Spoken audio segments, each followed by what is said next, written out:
বৃষ্টিতে আমি ভিউ নিচ্ছি চেয়ারে বসে বসে, একটু একটু পানি আসছে আর আমার খুব মজা লাগছে।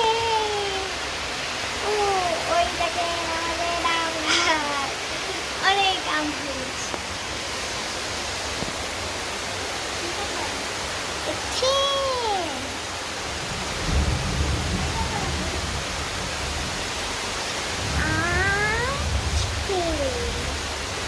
আপনাদেরকে আমি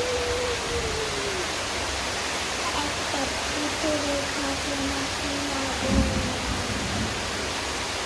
জানেন, একদিন একটা রাজকুমারী বৃষ্টিতে ভিজে ভিজে ভিডিও বানাচ্ছিল। তখনই হঠাৎ করে বিদ্যুৎ চমকালো। ওই মেয়েটা কি করে জানেন?